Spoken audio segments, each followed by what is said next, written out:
एक बार की बात है, सोहनपुर नाम का एक गांव था। उस गांव से बाहर एक बड़ा सा खंडर था। बहुत से लोगों को इसके बारे में पता नहीं था। उस हवेली में एक रास्ता भी था जो कि दूसरी तरफ किसी दूसरे गांव में जाता था। और वह गांव एक भूतिया गांव था, जो कि वह गांव बिल्कुल इंसानों की गांव की तरह था। वहाँ बहुत सारे तरह तरह के भूत रहते थे। गांव में एक गरीब रहता था जिसका नाम रामू था।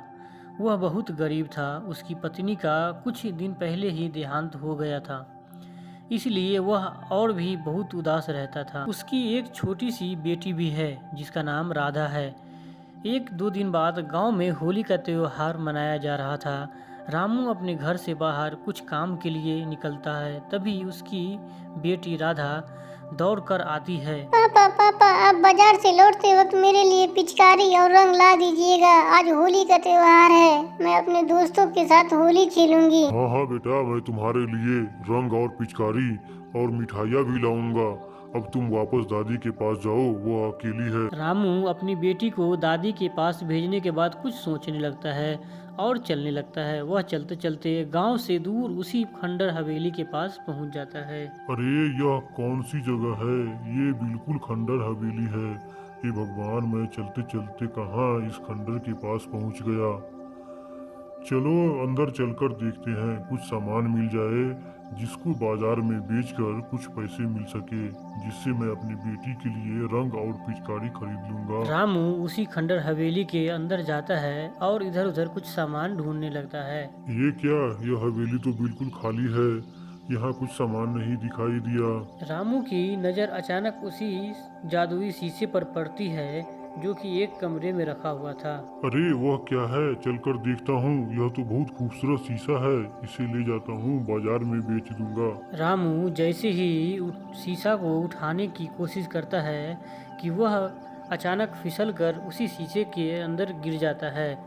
रामू शीशे के अंदर गिरते ही वह भूतों के गांव में पहुंच जाता है।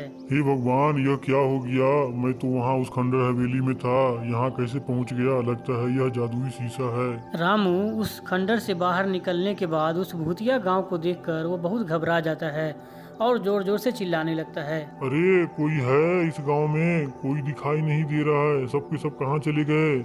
लगता है कोई नहीं है। चलो घर चलते हैं, मेरी बेटी राधा भी इंतजार कर रही होगी। तभी रामू वहां से निकलकर घर की ओर चलने लगता है और चलते चलते घर तक पहुंचने के बाद वह देखता है कि घर के बाहर एक चुड़ैल बैठी है और घर के अंदर भी कोई नहीं है। हे भगवान, यह तो चुड़ैल है। लगता है मैं भूतों के गांव में आकर फंस गया हूँ। मुझे इस गांव से निकलना होगा, इसलिए मुझे जल्दी से उस हवेली के पास जाना होगा। रामू जल्दी से उल्टे पांव हवेली की तरफ भागता है। तभी रास्ते में बहुत सारे चुड़ैल आपस में होली खेल रहे थे और एक छोटा सा बच्चा उधर से आ रहा था।